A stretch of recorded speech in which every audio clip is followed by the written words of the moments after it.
Bom dia a todos, queridos e queridas companheiros e companheiras de jornada rumo à luz, rumo à ascensão espiritual e planetária. Tudo bem com vocês, meus queridos? Minhas queridas, então hoje é dia 19 de junho, feriado de Corpus Christi, não é? Hoje é quinta-feira e nós vamos juntos dar continuidade à nossa jornada 2025, uma nova escolha, através dos ensinamentos de um curso em milagres. Estamos na lição hoje de número 170, que eu acho que é uma lição muito poderosa, que declara: não há crueldade em Deus e nem em mim. Na verdade, essa lição vale por duas, né? Porque ela declara assim: não há crueldade em Deus e não há crueldade em mim. Se eu e Deus somos um, se eu sou o filho, filha de Deus perfeito, inteiro, completo, maravilhoso, curado, íntegro, isento de pecado. Se não há crueldade em Deus, então não pode haver crueldade em mim, ok? Então vamos lá. Não há crueldade em Deus e nem em mim. Ninguém ataca sem a intenção de ferir. Isso não pode ter exceção. Quando pensas que atacas em autodefesa, queres dizer que ser cruel é uma proteção, que estás a salvo por causa da crueldade. Queres dizer que acreditas que ferir o outro te traz liberdade. E queres dizer que atacar é trocar o estado em que te encontras por algo melhor, mais seguro e protegido de invasões perigosas e do medo. Como é inteiramente insana a ideia de que defender-te do medo é atacar. Pois é assim que o medo é procriado e alimentado com sangue, para fazê-lo crescer, inchar e enfurecer-se. Assim, o medo é protegido e é impossível escapar. Hoje aprendemos uma lição que pode poupar-te mais atrasos e misérias desnecessárias do que tu podes imaginar. É isto: fazes aquilo contra o qual te defendes e pela tua própria defesa fazes com que seja real e inescapável. Abaixa as tuas armas e só então perceberás que é falso. Parece que atacas o inimigo que está do lado de fora, mas a tua defesa estabelece um inimigo do lado de dentro. Um pensamento alheio lutando contra ti mesmo, privando-te de paz e dividindo a tua mente em dois campos que parecem ser totalmente irreconciliáveis. Pois agora o amor tem um inimigo, entre aspas, né? Um oposto. E o medo, o estranho, precisa agora da tua defesa contra a ameaça do que realmente és. Se considerares cuidadosamente os meios pelos quais a tua autodefesa inventada procede em seus caminhos imaginários, perceberás as premissas em que se baseia a ideia. Primeiro, é óbvio que as ideias têm que deixar a sua fonte, pois é aquele que faz o ataque e não podes deixar de tê-lo concebido antes. Mas atacas o que está fora de ti e separas a tua mente daquele que deverá ser atacado, com fé perfeita de que a divisão que fizeste é real. Em seguida, os atributos do amor são conferidos ao inimigo, entre aspas, do amor. Pois o medo vem a ser a tua segurança e o protetor da tua paz, ao qual te voltas esperando consolo e procurando escapar das dúvidas em relação à tua força e buscando a esperança do repouso numa quietude sem sonhos. E, ao despojares o amor do que pertence a ele e só a ele, o amor é dotado dos atributos do medo. Pois o amor te pediria que te despojasses de todas as tuas defesas como mera tolice. E as tuas armas, na verdade, se desfariam em pó, pois é o que são. Com o amor como inimigo, a crueldade tem que vir a ser um Deus. Observem que ele coloca essa palavra Deus aqui nesse lugar com letra minúscula, tá? E os deuses exigem que aqueles que os adoram obedeçam aos seus ditames e recusem-se a questioná-los. A punição severa é o quinhão inexorável daqueles que perguntam se as exigências são razoáveis, ou até mesmo sãs. Seus inimigos, sim, são insensatos e insanos, mas eles próprios são sempre misericordiosos e justos. Hoje contemplamos sem emoção esse Deus cruel e observamos que, embora os seus lábios estejam manchados de sangue e embora pareça lançar chamas de fogo, é apenas feito de pedra. Não pode fazer nada. Não precisamos desafiar o seu poder. Ele não tem nenhum. E aqueles que veem nele a sua segurança não têm nenhum guardião, nem força para invocar em momentos de perigo, e nenhum guerreiro poderoso para lutar por eles. Esse momento pode ser terrível, mas pode também ser o momento da tua liberação da escravidão abjeta. Fazes uma escolha de pé diante desse ídolo, vendo-o exatamente como é. Devolverás tu ao amor o que tens buscado arrancar dele para depositar diante desse pedaço de pedra irracional? Ou farás outro ídolo para substituí-lo? Pois o Deus da crueldade toma muitas formas. Pode-se achar outra. Lembrando que a gente acabou de terminar o capítulo 10, né, na aula de domingo à noite, que falava do Deus da doença, né? E quem é o Deus da doença é justamente uma das outras formas do Deus da crueldade, né? Porque o Deus da crueldade, o Deus da doença, o Deus do ódio, o Deus da vingança, são todos o ego. O ego, né? Sendo alçado à posição de Deus nas nossas vidas, por escolha nossa. Consciente ou, na maioria das vezes, inconsciente. Pra gente que já tá aqui estudando o curso, mais consciente, né? Perfeito? Contudo, não penses que o medo é o modo de escapar do medo. Lembremos-nos do que o livro-texto enfatizou a respeito dos obstáculos à paz. Essa sessão a gente ainda vai estudar. O obstáculo final, mais difícil de se acreditar que não seja nada, um obstáculo com a aparência de um bloco sólido, impenetrável, amedrontador e além do conquistável, é o medo do próprio Deus. É o medo que nós sentimos do próprio Deus. Por que sentimos medo de Deus? Porque nós acreditamos que pecamos contra Ele. Se pecamos contra Ele, Ele virá para se vingar de nós, ok? O obstáculo final, o mais difícil de se acreditar que não seja nada, um obstáculo com a aparência de um bloco sólido, impenetrável, amedrontador e além do conquistável, é o medo do próprio Deus. Aqui está a premissa básica que entroniza o pensamento do medo como Deus. Pois o medo é amado por aqueles que o idolatram, e o amor agora aparenta revestir-se de crueldade. De onde vem a crença totalmente insana em deuses da vingança? O amor não confundiu os seus atributos com os do medo. Mesmo assim, os adoradores do medo não podem deixar de perceber a própria confusão no inimigo do medo, e a sua crueldade é agora uma parte do amor. E o que poderia ser mais amedrontador agora do que o próprio coração do amor? O sangue parece estar em seus lábios, o fogo vem dele. E ele é mais terrível do que tudo, mais cruel do que qualquer coisa que se possa conceber. E fulmina todos aqueles que o reconhecem como seu Deus. Eu acho engraçado que... Isso é uma piada, tá, gente, que eu vou fazer. Mas tinha dias, né, enquanto Jesus estava lá ditando o livro para Helen, que ele estava muito dramático, né? Então chega até o texto fica até meio poético, né? Olha só, o sangue parece estar em seus lábios e o fogo vem dele. E ele é mais terrível do que tudo, mais cruel do que qualquer coisa que se possa conceber. E fulmina todos aqueles que o reconhecem como seu Deus. E aí ele bota Deus com letra maiúscula.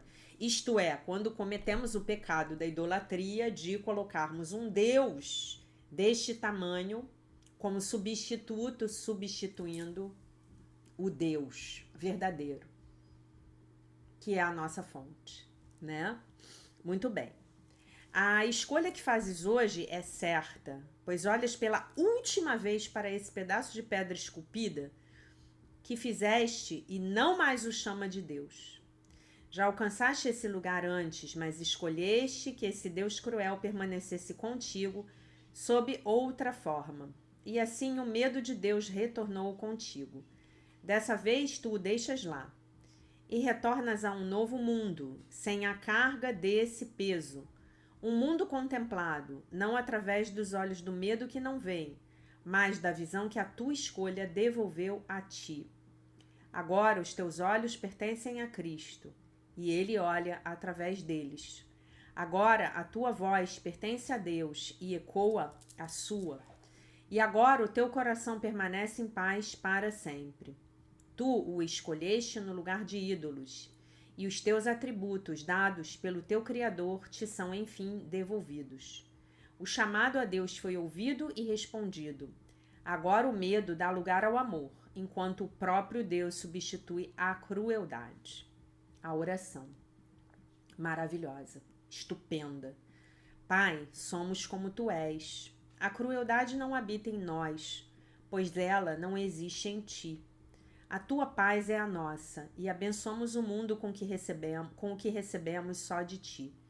Escolhemos outra vez e fazemos a nossa escolha por todos os nossos irmãos, sabendo que são um conosco. Trazemos a ele a tua salvação, assim como a recebemos agora. E agradecemos por eles, que nos tornam completos.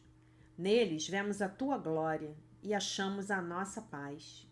Somos santos, porque a tua santidade nos libertou. E damos graças. Amém. Que bonito, né? Não há crueldade em Deus e nem em mim. Fazes aquilo contra o qual te defendes, e pela tua própria defesa fazes com que seja real e inescapável. Abaixa as tuas armas, e só então perceberás que é falso. É falso aquilo que você está fazendo. O inimigo que você fez, ele é falso. É disso que Jesus está falando aqui, tá? Você está fazendo o inimigo. Você está criando um inimigo na sua mente. E contra esse inimigo você tem que se defender. E pela tua própria defesa você está fazendo com que esse inimigo seja real e inescapável. Quando você abaixar as tuas armas, você vai perceber que esse inimigo é falso. Então vou explicar isso da seguinte forma. O mundo é um espelho. Se eu atrair uma pessoa para perturbar o meu juízo, eu estou criando a presença daquela pessoa na minha vida em algum nível. Para quê? Para me ensinar algo. Talvez a lição seja justamente essa. Deitar as armas. Entendem? Gente, essa lição, como dizia a minha professora, ela é enorme. Ela é enorme. E vos fala uma pessoa que precisa muito dessa lição. Porque eu sempre fui uma pessoa extremamente defensiva. Eu sempre vivi a minha vida no modo guerreiros do universo. Guerreiros do universo não, né? Agora eu me esqueci, né? Enfim, eu sempre vivi a minha vida no modo da guerra, né? Sempre vivi a minha vida no modo da guerra. E isso é muito desgastante. Isso é muito desgastante. E quando à medida em que a gente vai estudando o curso e outras disciplinas espirituais, outras tradições, isso vai cedendo. Você não quer mais transformar o que está do lado de fora, você não quer mais combater o inimigo. Vencer a guerra, minha gata passou aqui correndo agora. Vencer a guerra, na verdade, é sair da guerra. Porque vencer a guerra é sair do campo de batalha do ego. Claro que haverá situações na minha vida em que eu precisarei ser assertiva, né? Ser assertiva num determinado conflito que se apresentou para mim. Mas aí a grande pergunta é, eu vou conseguir ser esse guerreiro espiritual ou eu vou conseguir ser o guerreiro do ego, né? E aí eu falei para vocês há umas semanas atrás que a gente está passando por grandes movimentos astronômicos, né? Consequentemente, astrológicos para quem acredita em astrologia. Então, Netuno e Saturno acabaram de entrar em Áries, né? E os arianos, eles vão passar por grandes transformações pessoais, né? E Netuno em Áries, ele fala muito do despertar desse guerreiro espiritual. Se vocês quiserem entender o que é um guerreiro espiritual, vejam uma apresentação de artes marciais. Eu vi um vídeo essa semana, eu acho, no Instagram, de um mestre, mas ele devia ser um mestre, sei lá, de karatê. Eu não entendo de artes marciais, né? E ele tava num traje de monge, sabe aqueles trajes cor de ocre que deixam o homem ali um pouco descoberto? E ele encarou um lutador que era um cara pelo menos uns 20 centímetros mais alto do que ele, muito forte. Era uma luta entre ele e um lutador ocidental. Sei lá, um lutador desses aí dessa luta aí que tá mais na moda, que eu esqueci o nome. MMA. Era alguma coisa assim, tá?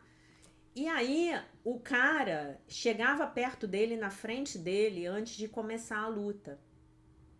E o cara começava a luta botando a mão na cabeça dele, já numa posição de domínio e de agressão, né? Olhando para ele de cima para baixo, ele olhando de baixo para cima pro cara.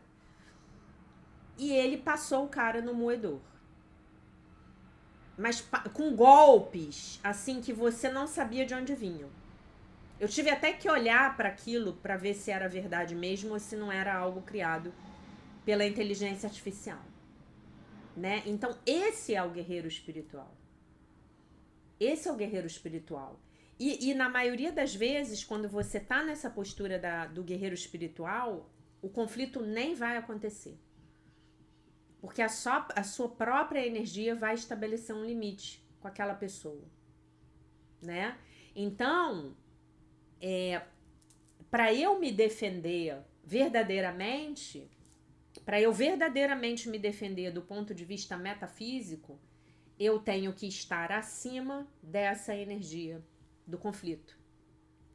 Eu tenho que estar completamente, como a gente diz na Seichonoye, assentada no âmago da força e da vida de Deus.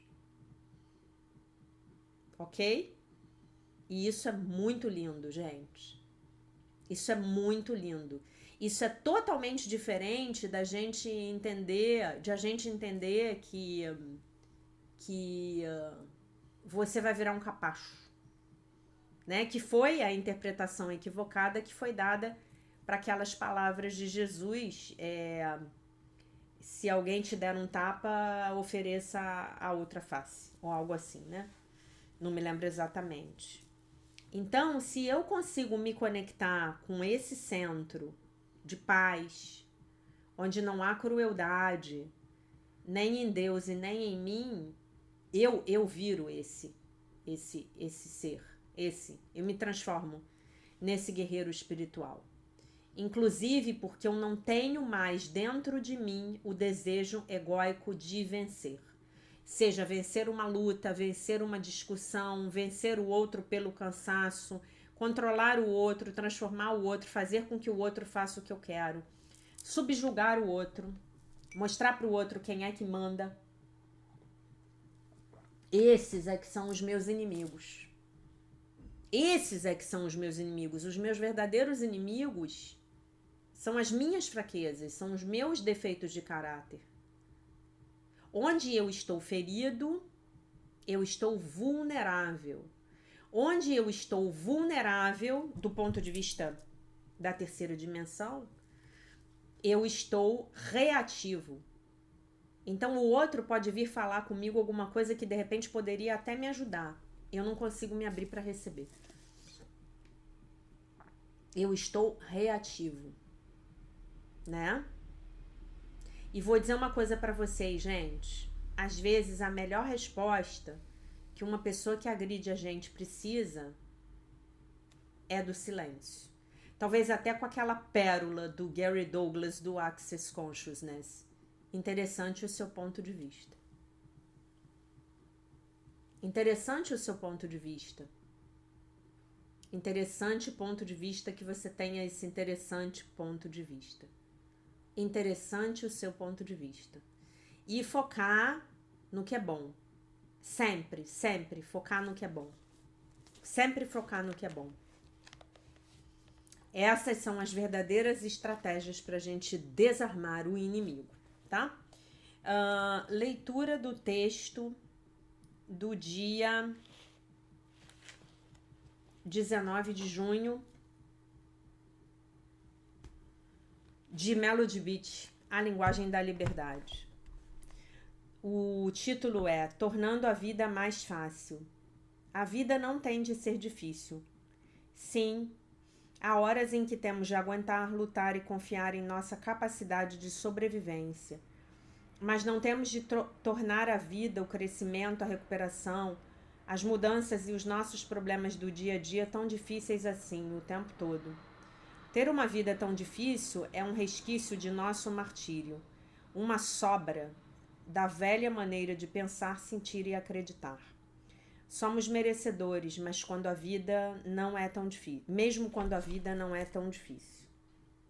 Nosso valor e merecimento não são determinados pelo quanto lutamos. Olha, tudo a ver com o texto que a gente acabou de ler. Tudo a ver com a lição, não há crueldade em Deus nem em mim. Se estamos tornando a vida tão dura, podemos estar fazendo com que ela seja mais dura do que precisa ser, disse uma mulher. Aprenda a deixar as coisas acontecerem fácil e naturalmente. Aprenda a deixar os eventos e a nossa participação neles, nos eventos, se ajustarem. Isso agora pode ser fácil, mais do que tem sido. Podemos ir com a corrente, tirar o mundo de nossos ombros e deixar que o nosso poder superior nos ajude a estar onde devemos estar. Hoje deixarei de lutar tanto. Libertar-me-ei da crença de que a vida e a recuperação têm de ser tão difíceis. Substituirei isso pela crença de que posso fazer esta jornada com calma e em paz. E às vezes pode até ser divertido. Então, o que a gente pode fazer aqui? Nós podemos deixar de jogar lenha na fogueira. A fogueira tá lá, pegando fogo, né? A gente pode não colocar lenha, né? Vou dar um exemplo para vocês que vocês vão entender. Hoje o nosso país se encontra polarizado em termos de política. Qual é a minha opção? Não discutir política. Eu tenho um lado? Super tenho. E esse lado vem resistindo, né? O meu pensamento político, ele vem resistindo muito bem. Muito bem. As coisas que a realidade tem me mostrado. As coisas que eu aprendo, né? Nesses canais, nesses ensinamentos que não são, como é que eu vou dizer para vocês? A gente não tá na mídia convencional, né? Então, eu me conecto com o Espírito Santo e eu peço a ele para me mostrar a verdade a respeito das pessoas, né? Qual é a verdade a respeito dessa pessoa que tá aqui falando? Qual é a verdade? O que meu coração sente quando eu tô observando esse cara aqui que eu acho que é nele que eu vou votar, né? E isso é comigo, né? Isso é comigo. Mas, e com os outros? Como é que eu lido com as opiniões distintas? Eu procuro não discutir política. Eu procuro absolutamente não discutir política. Se a pessoa vier conversar comigo e ela quiser ouvir a minha opinião, ouvir por que eu sigo determinada linha de pensamento político, que eu acho aqui que pelo que eu falo para vocês é bastante óbvia, né? Fica sempre nas entrelinhas, mas de uma forma muito óbvia. Eu posso explicar, mas eu busco sempre, como é que se diz? Eu opto sempre por não trazer isso para as minhas relações. Não discutir, não conversar, não deixar que isso estrague as minhas relações. Ah, você pensa diferente de mim? Beleza. Eu super respeito o seu pensamento, eu acredito que você é uma boa pessoa, eu acredito que você tem bons motivos para pensar desse jeito. Talvez até os seus motivos para pensar dessa forma ocorram devido ao fato de você não levar a espiritualidade em consideração. Infelizmente, a maioria dos meus relacionamentos é com pessoas que não levam a espiritualidade em consideração. Então eu posso entender. Eu respeito a sua opinião, eu respeito o seu posicionamento, você fica com o seu posicionamento e eu fico com o meu, né? Então, a gente tira o conflito. A gente tira o conflito, né? Ontem uma das minhas melhores amigas me mandou uma mensagem com um texto falando de política. Eu e ela temos o mesmo pensamento político, a mesma linha, igual, idêntica.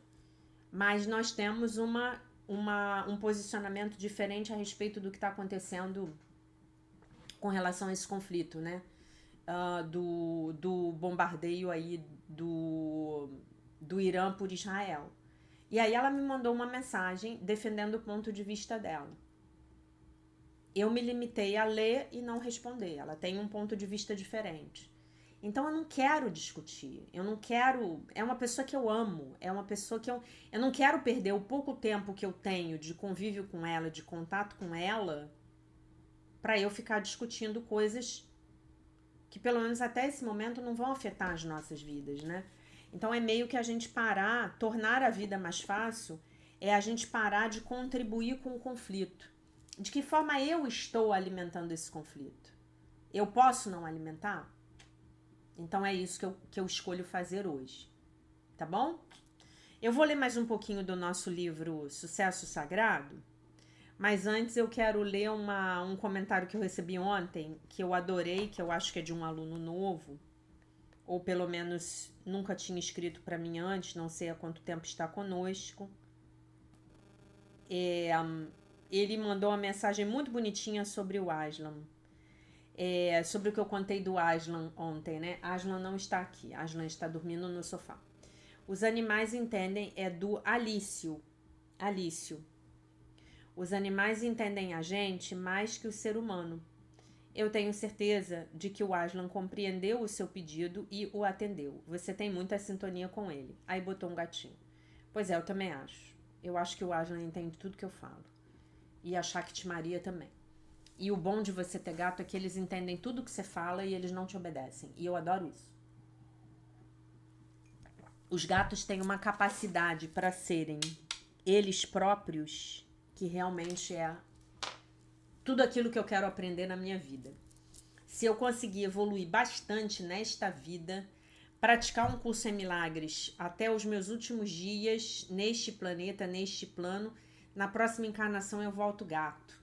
Não um gato qualquer, mas um gato assim, de uma pessoa bem amorosa e bem espiritualizada. Meu plano de vida, tá? Então, vamos ler aqui o segundo pilar, né? O segundo ponto central, o segundo princípio central do sucesso sagrado. A nossa fundação financeira é tão forte apenas quanto a nossa integridade individual. Então, esse fundamento, ele só vai ser forte à medida em que você for íntegro, financeiramente íntegro.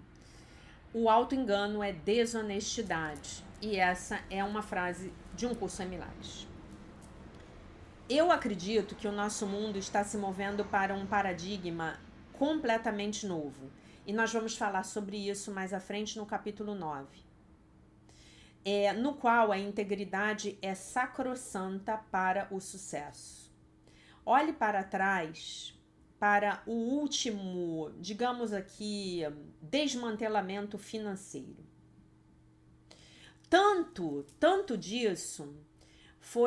Muito disso foi o direto resultado de uma falta de integridade entre indivíduos e instituições semelhantes.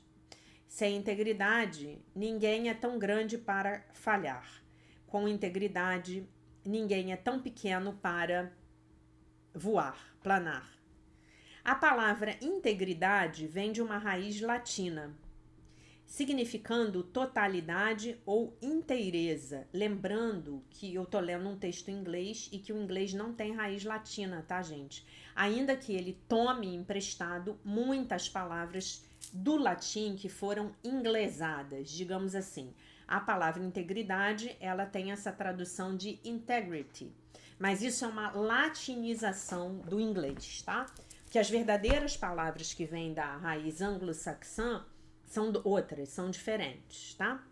Integridade demanda que as suas palavras e os seus atos reflitam de forma consistente as suas mais profundas verdades, as suas aspirações mais elevadas e os seus valores mais valorizados, seus valores mais acalentados, digamos assim.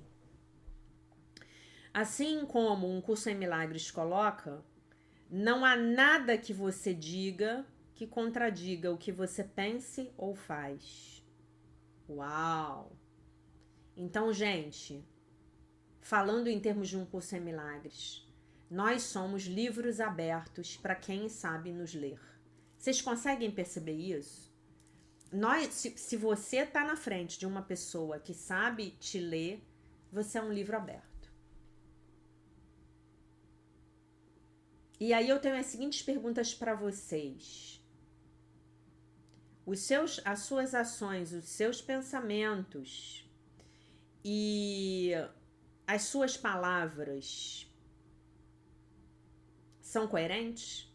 Vamos lembrar da jornada de libertação, cura e ascensão, dos 4 compromissos? Ser impecável com o poder da palavra? Ser impecável com a palavra? Vamos nos lembrar disso? Era um dos 4 princípios, né? Muito bem. Sempre que você não estiver sendo verdadeiro com você mesmo, sempre que você não estiver dizendo, falando aquilo de que você precisa, dando desculpas, racionalizando o seu comportamento, contando meias verdades, ou mentindo, especialmente para você mesmo, você estará dando o seu poder para algo exterior. Da mesma forma, você,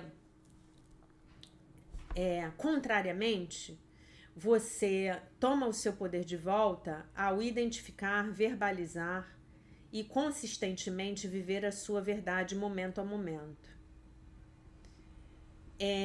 Admitidamente, isso requer constante vigilância. É fácil para nós escorregarmos na falta de integridade. Assim como é fácil alguém que está fazendo dieta escorregar nas calorias extras. Até mesmo nem tomando consciência de que é isso que estamos fazendo, né? Então, estamos falando de integridade.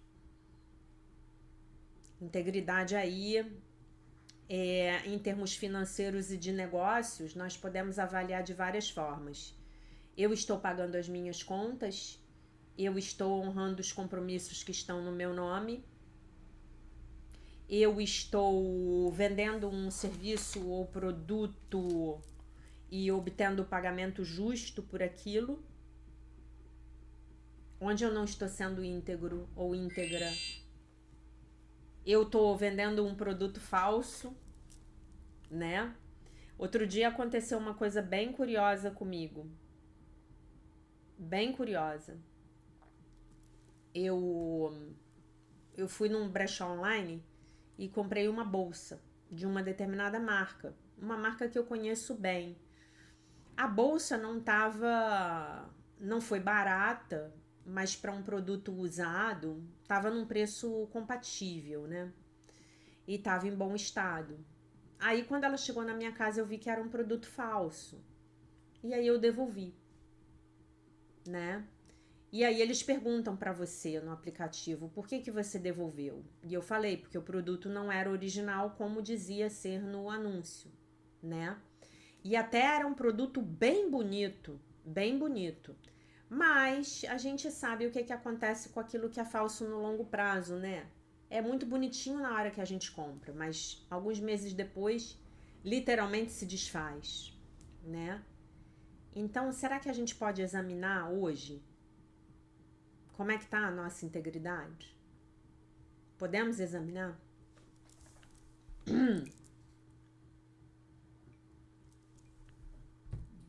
É importante que nós façamos esse autoexame, né?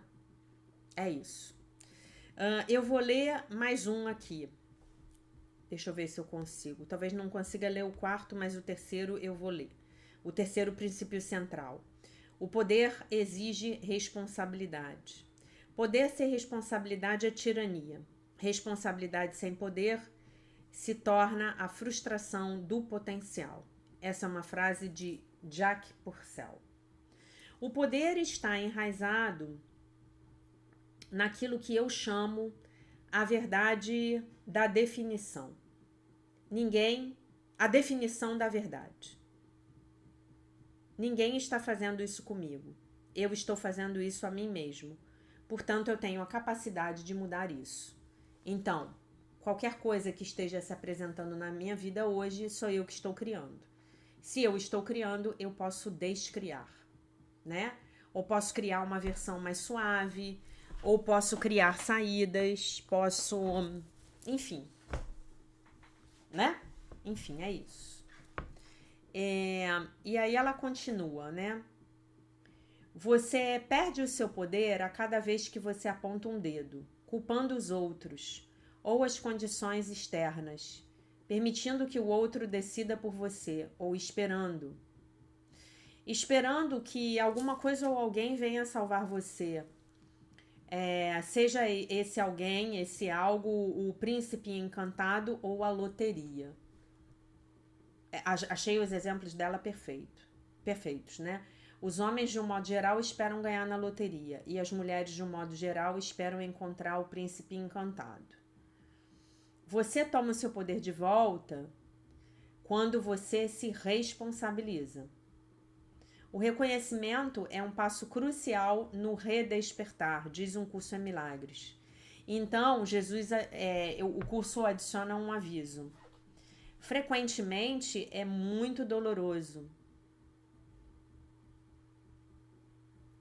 pois como a culpa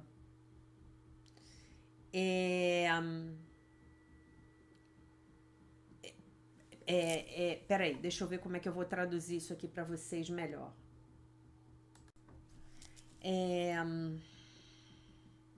É frequentemente muito doloroso, porque como a culpa que é retirada de fora, né, há uma forte tendência em abrigá-la dentro de nós. O que ele quer dizer com isso? É que apesar de eu achar que a culpa tá lá do lado de fora, eu tô projetando essa culpa, né, no outro, na verdade, eu só tô projetando a culpa que tá dentro de mim, né? O poder barato, assim como a raiva, especialmente se ela for autodirecionada, o controle, a dominação e a manipulação, não podem ser confundidos com o poder autêntico. Saber quem você é, saber o que você quer e expressar isso no mundo, sem se desculpar, tá bom? Então, basicamente é isso. Então, como é isso? Como é isso? Temos que assumir a responsabilidade pelo que é nosso, temos que assumir a responsabilidade pelas nossas criações e muitas vezes as nossas criações, elas vão trazer pra gente exatamente aquelas experiências das quais nós precisamos para caminharmos no nosso crescimento. E às vezes nós criamos experiências que são dolorosas, ok? Então, se isso estiver acontecendo hoje na sua vida, pare e observe e peça ao Divino Espírito Santo para ajudar você a mudar essa criação para uma forma mais suave, para ajudar você a poder aprender através do amor e não mais através da dor. Porque a gente ainda está muito nesse paradigma, né, de termos que aprender através da dor. De a mudança ter que ser problemática, a mudança tem que ser de sofrimento, né? A gente ainda está muito nesse paradigma do ego, né? Então nós podemos hoje pedir ao Divino Espírito Santo que nos ajude a criarmos mudanças e crescimentos mais suaves, né? Vou dar um exemplo para vocês. Um bebê, quando ele nasce num parto, ele pode nascer num parto super suave, um parto na água, a mãe dele pronta para dar à luz àquela criança, ou ele pode nascer num parto super doloroso, super cansativo, super desgastante para a mãe e para ele, um parto que dura 10 horas. O produto final dessa mudança, um bebê recém-nascido nos braços dos seus pais, é o mesmo. A forma como esse bebê chegou no mundo é totalmente diferente. Então nós ainda estamos muito presos nesse paradigma de termos que ter partos dolorosos, né? Então que possamos criar mudanças fáceis e suaves nas nossas vidas, aprendendo as lições que nós temos que aprender de forma fácil e suave também. Tudo na vida vem a mim com facilidade, alegria e glória, tá bom? Então, meus amores, minhas amoras, eu deixo vocês com a paz de nosso Senhor Jesus Cristo, com um beijo imenso. Não li a lição, vou ler de novo, peraí. Não dá para me despedir sem ler de novo a lição. Quase que eu vou embora sem ler a lição de novo. Não há crueldade em Deus e nem em mim. Fazes aquilo contra o qual te defendes, e pela tua própria defesa fazes com que seja real e inescapável. Abaixa as tuas armas, e só então perceberás que é falso. Pai, somos como tu és. A crueldade não habita em nós, pois ela não existe em ti. A tua paz é a nossa, e abençoamos o mundo com o que recebemos só de ti. Escolhemos outra vez e fazemos a nossa escolha por todos os nossos irmãos, sabendo que são um conosco, a filiação é una. Trazemos a eles a tua salvação, assim como a recebemos agora, e agradecemos por eles, que nos tornam completos. Neles vemos a tua glória e achamos a nossa paz. Somos santos porque a tua santidade nos libertou. E damos graças. Amém. Muito obrigada. Então eu deixo vocês com a paz de nosso Senhor Jesus Cristo, com um beijo imenso. E se Deus quiser, nós nos vemos novamente amanhã. Bom feriado.